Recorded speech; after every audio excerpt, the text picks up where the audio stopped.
네, 안녕하세요. 안녕하세요. 네, 드디어 장마가 시작되었습니다. 네, 사실 몇 년 전만 해도 장마를 지루해했었는데 이젠 장마를 기다리게 됐어요. 네 어제 오후부터 비가 내려서 드디어 장마가 시작됐구나. 그랬지만은 오늘 이후 그러니까 다시 소강 상태를 보인다고 네. 하니까 글쎄 참 걱정입니다. 가뭄을 해결할 정도의 장마비를 기대하기는 힘들 것 같다는 전망인데요. 마른 장마가 이어지면서 농업용수 확보에도 비상이 걸렸다고 하니까 정말 걱정이죠. 걱정입니다. 네, 하지만 정부나 지자체에서도 대책을 세우고 있다고 하니까 우린 그저 믿는 수밖에 없지 않습니까? 없습니다. 네. 자, 그럼 우리 고민도 혹시 정부가 해결해 주길 기대해 볼까요? 아 그래요? 지난주에 그 네. 협회 복지부장님이 네.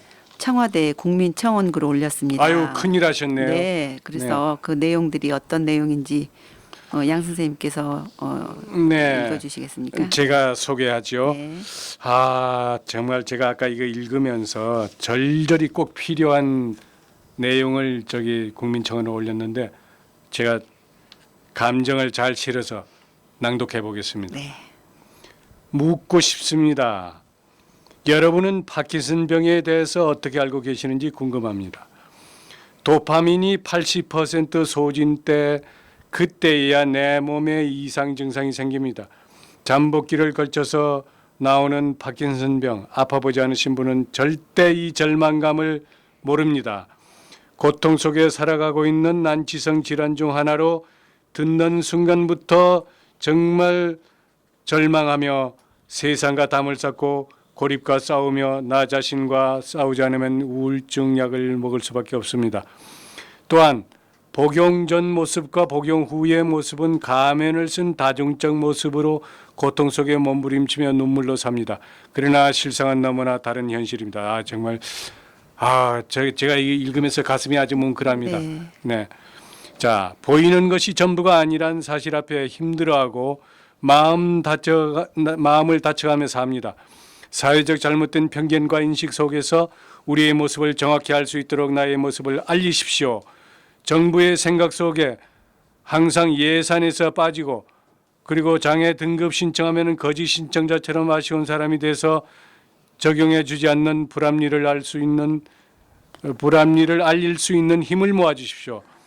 제대로 된 복지 혜택 없는 이 병은 치매나 당뇨만도 못한 취급을 받고 있습니다. 이 말도 안 되죠, 이건. 네, 그렇습니다. 산정 특례 적용으로 혜택 받고 있다라는 이유 하나만 가지고 잘 받고 있다고 생각합니다. 아, 이건 정말 너무나 심한 얘기인데요. 파킨슨병, 파킨슨 증후군으로 고통받고 있는 사람들은 갈수록 늘어만 가고 있습니다. 노인 치매 질환으로만 알고 계셨다면 그것은 큰 오해입니다. 젊은 층으로 확산되어 가고 있고 또 발병률이 높아지고 있는 현실입니다. 오늘 나는 아무렇지 않아 걱정 없다고 생각하신다면 그건 자만입니다. 그렇죠. 네. 누구나 무슨 일이 있을지 그걸 어떻게 알아요. 나는 문제 없다고 하는 건 자만인 것은 틀림없죠. 그렇습니다. 네. 언제 어느 때 조용히 여러분 곁에 잠든 사이에 다가오는 무서운 병입니다. 가정의 파탄까지 가는 난치병입니다. 도파민 부족으로 생기는 퇴행성 질환으로 진행형입니다. 시간에 따라서 어제와 오늘이 다른 오늘이고 내일을 살아야 하는 심각한 사회적 문제, 가정 문제입니다. 이 파킨슨이 이렇다는 것은 정말 일반인들은 잘 모르죠. 잘 모르죠. 네. 레보도파제라는 증상 완화제만 날마다 하루에 4회 가량을 복용해도 약 소진이 오면 그냥 약효가 떨어지면 이 말이죠. 네, 오프 현상이라고 합니다. 약 소진이 오면은 움직이지도 못하고 동결 현상이라는 구름으로 힘듭니다. 그러니까 배터리 빠진 로봇처럼 가다가 갑자기 멈춰버리는 것이죠. 네, 그렇죠. 손떨림, 언어장애, 강직 등 웃음마저 웃을 권리를 앗아가는 파킨슨 증후군이 있다란 사실을 여러분은 들어서 알고는 있지만 얼마나 무서운 병인지는 감지 못하실 겁니다. 병들의 전쟁이라고 합니다. 그렇죠.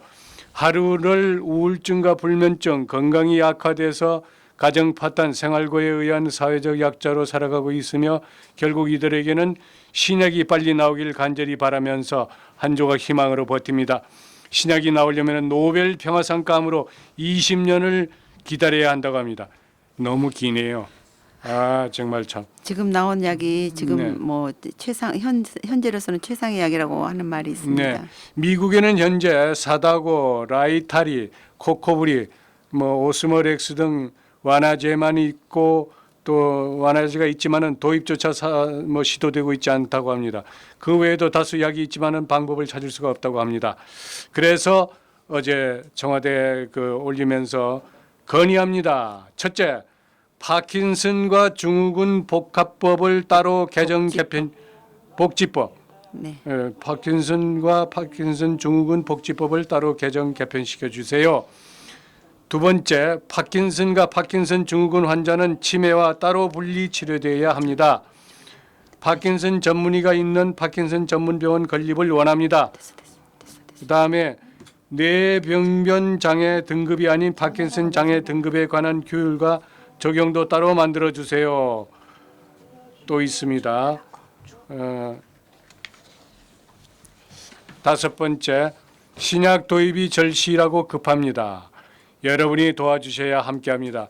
어느 기사에서 5년 전보다 40%씩 노인성 질환이 아닌 다양한 계층으로 계속 증가 추세로 발병률이 높아지고 있는 현실을 알리고자 글을 올려봅니다. 청와대 청원글에 많은 동의를 부탁드립니다.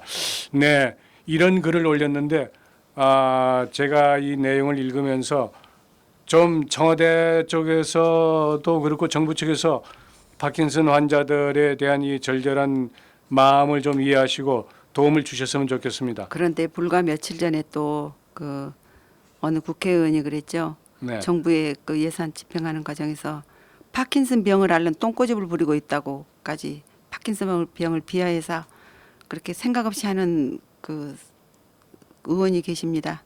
그런 분들을 생각해 보면 우리가 참 통탄에 맞지 않을 수 없습니다. 무지하면 가만히나 있으면 되죠. 쓸데없는 얘기를 하신 것 같으네. 현재 파킨슨 환자가 보통 얼마나 있다고 그러죠? 우리나라 전국에 지금 한 12만 명이 넘는 명률을 보이고 있습니다. 네. 한국은 현재 가입된 협회원이 400명 정도, 3% 정도라고 그랬죠. 네. 가까운 일본은 파킨슨병 환우가 15만 명 정도고 회원은 8천 명, 그러니까 18% 정도가 된다고 하는데, 그러나 협회의 존재도 모르는 분들이 아주 많은 것 같습니다. 협회 회원이 많아져야 우리들의 목소리도 커질 수가 있는데 우리의 복지도 향상될 거라고 생각을 합니다.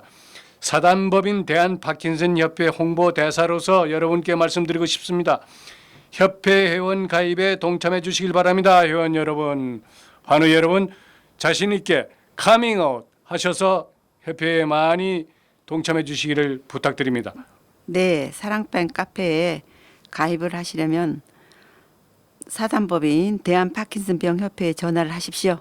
하셔서 가입하시기를 권합니다. 전화번호 말씀 좀 네, 해주시죠. 전화번호 02-942-6219 6219번입니다. 다시 한번 말씀해 주시죠. 02-942-6219 6219입니다. 네.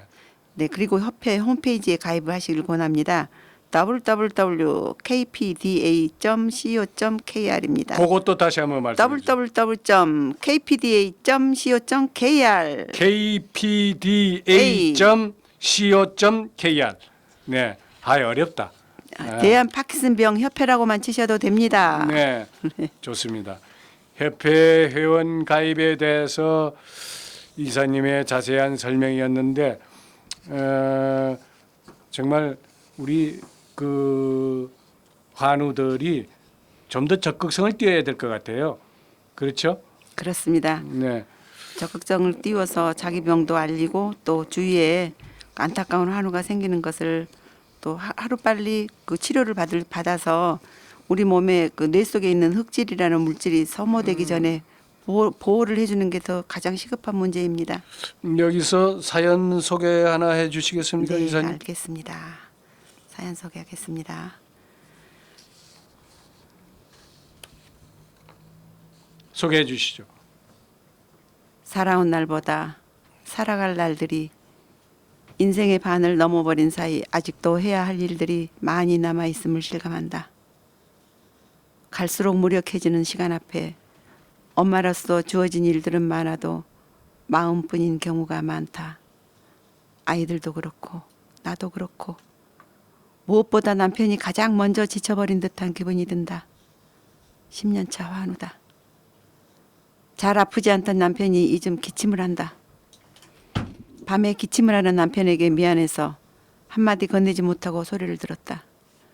아침에 일어나 출근하려는 남편에게 괜찮아? 병원에 안 가봐도 되겠어요? 라고 말을 꺼내는 게 전부인 나를 물끄러미 바라보는 그의 눈빛 속에 감춰진 형언할 수 없는 복잡함을 잃고 가슴이 내려앉는다. 파킨슨 병은 약을 복용하기 전과 복용 후의 일상생활이 현저히 다르므로 증상도 개인차로 천차만별이다. 허리로 통증이 밀려오면 온몸에 식은땀이 비오듯 쏟아진다. 통증이 있다 해서 그동안 진통제 한 번 안 먹고 자다가도 아프면 스트레칭을 하면서 뜬 눈으로 밤을 새우기 일쑤였으며 불면증이 있어도 수면제 한 번 복용하지 않고 아픔을 견디며 남 모르게 눈물로 살아낸 세월 10년이다. 남편도 알지 못하는 나만의 고통. 얼마 전엔 기숙사에 있는 딸이 한밤중에 고열로 병원 응급실에서 수액을 맞고 왔다는 이 얘기를 듣고도 갈 수가 없었다. 애만 태우다가 정작 태어난 척 별일 없이 잘 지내냐? 라고 묻는 게 전부이다. 가족이 아프다는 말에 가슴이 저려온다. 살얼음판을 걷듯 두렵고 힘이 든다. 그러나 삶의 주인공은 나이고 내 인생은 나의 몫이라고 했다. 이제는 내가 할 수 있는 것은 하고 할 수 없는 것은 놓아야 한다는 것을 배웠다. 항상 마음은 이러지만 그러나 또한 어려움이 닥치면 어쩔 수 없는 가족 건강, 병 건강 걱정을 놓지 못하고 사는 나는 환우이다. 네. 아유, 네, 사연 읽으면서 목이 메어서 아유 손수건 제가 안 드려도 되겠습니까? 네, 참습니다. 저희는 어떤 어려움이 있어도 눈물을 흘리는 것보다 극복할 수 있는 또 에너지를 가져야 합니다. 네. 이성미 이사님의 그 사연을 읽는 목소리를 들으면서 저도 진짜 가슴이 아주 뭉클했습니다. 정말 참 그 내용을 쓰신 분이 아내죠? 네, 그렇죠. 저희 환우인데 여자 환우분이신데요. 저 이복실님이라고 아까 그 청와대 청원글 올리신 네. 그분 사연입니다. 네. 잘 되겠죠? 잘 돼야죠. 네. 자, 그러면 잘 될 겁니다. 이성미 이사님의 사연 소개를 끝으로 오늘 우리가 방송 마쳐야 되나요? 네. 뭐 더 소개할 게 있으십니까? 이제 지금은 오늘은 이제 사연을 들어 오늘 방송은 이만하고요. 그동안 오늘 연출을 맡아주신 김진홍 감사님, 스위치 부장님 수고 많으셨습니다. 네, 두 분 수고하셨습니다. 수고하셨습니다. 감사합니다. 2019 라디오 파킨슨은 내 친구 6회를 마치도록 하겠습니다. 감사합니다.